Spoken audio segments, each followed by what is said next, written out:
Voici Manosque, une petite ville de Provence que des livres comme Roguin, Colline, Le Hussard sur le toit ont rendu mondialement célèbre. Au Paraïs à Manosque, Jacques Mény est un ange gardien qui entretient avec ferveur la mémoire de Jean Giono. L'ADN de Giono est partout, de toute façon. Pour le visiteur, c'est tout à fait étonnant parce que le visiteur qui entre dans ce bureau a vraiment l'impression que Giono va le suivre et s'installer, comme on le voit dans les films et les documents, dans ce fauteuil, prendre sa plume, allumer sa pipe et commencer à écrire. Mais pour comprendre la profondeur de l'œuvre, il faut revenir aux origines, il y a plus d'un siècle.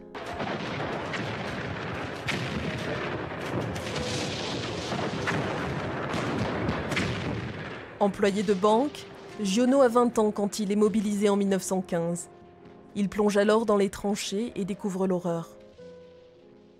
À Marseille, l'exposition que lui a consacrée le Mucem et à laquelle a participé Jacques Mény met en avant toute la noirceur, le nerf et l'universalité de son travail. L'auteur que nous lisons aujourd'hui, qui s'appelle Jean Giono, oui, celui-là, il est né absolument au contact de cette guerre, dans cette épreuve terrifiante, parce que ça a chargé sa vision, cette guerre a chargé sa vision d'une peur en fusion qui est disséminée dans toute l'œuvre et d'une violence extraordinaire. Il le dit, je ne peux pas montrer un personnage si beau, si pur soit-il, sans qu'il ne soit pas immédiatement attaqué par le mal ou par les autres, comme un acide, comme par un acide.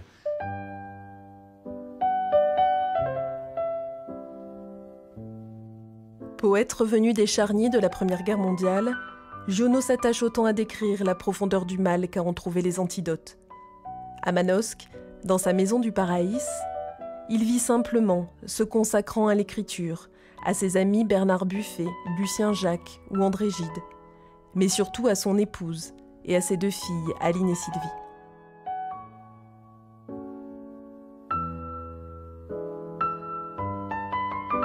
Il avait vécu des choses tellement tragiques et tellement horribles que sa vie était dirigée vers le bonheur de vivre.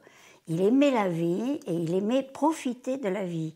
Donc oui, il faisait tout pour être heureux. Et on ne peut pas être heureux en ayant un entourage qui ne l'est pas.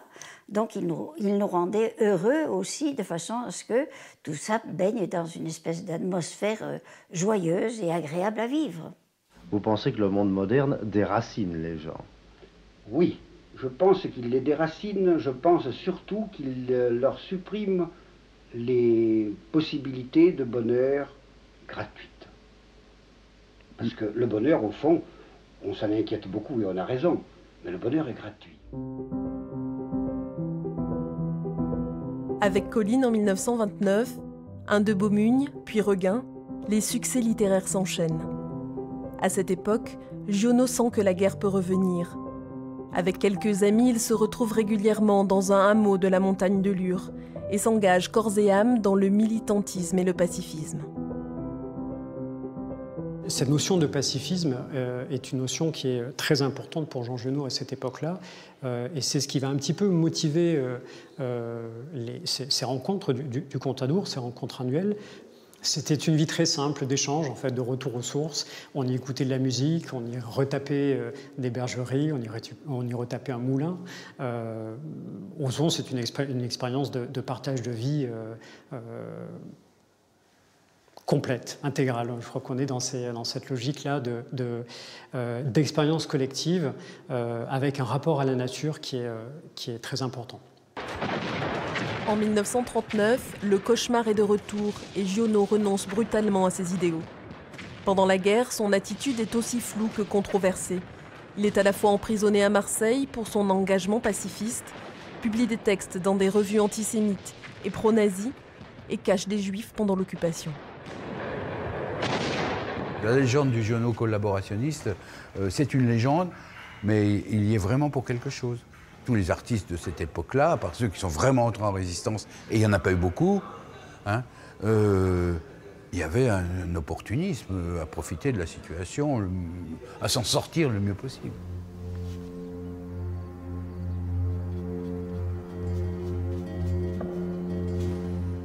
Désabusé, Jean Giono revendique alors une œuvre désengagée.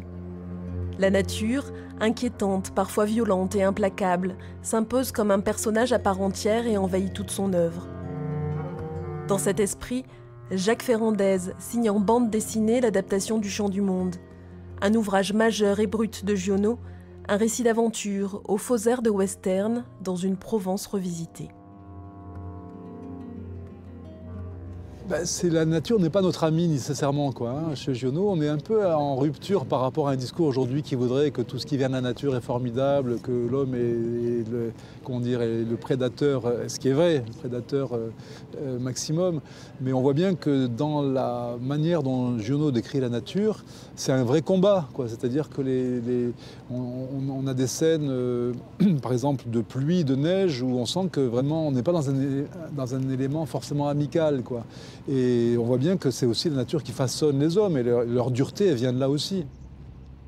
Il détestait, par exemple, qu'on l'associe au chant des cigales et à lui, enfin, il voulait pas du tout qu'on l'associe à une dimension régionale, folklorique, évidemment. Mais il y a la Provence, comme vous avez dit, de Jean Ecart, de Pagnol, de Daudet, de Mistral.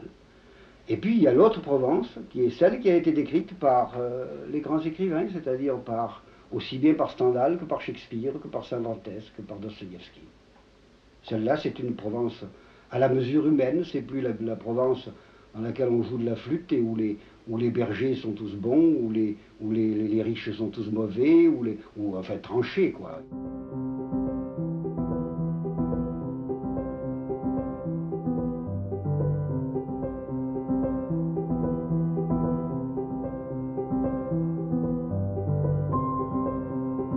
C'était un homme à 1000 facettes. J'ai toujours comparé mon père à l'œil d'un oiseau, c'est-à-dire, ou d'un insecte, c'est-à-dire avec des milliers de facettes. On en connaît quelques-unes, mais il en reste encore des facettes cachées. C'est une œuvre sombre, c'est une œuvre solaire, c'est une œuvre saturée d'amour de la vie, mais c'est surtout que c'est une œuvre unique. On ne peut pas imiter Giono. Giono ne peut pas avoir de disciples ni d'élèves, sinon ça fait du faux Giono. Et c'est ça la force des grandes œuvres. À bientôt, Jean Giono. À bientôt. Et grand merci d'être ce que vous êtes.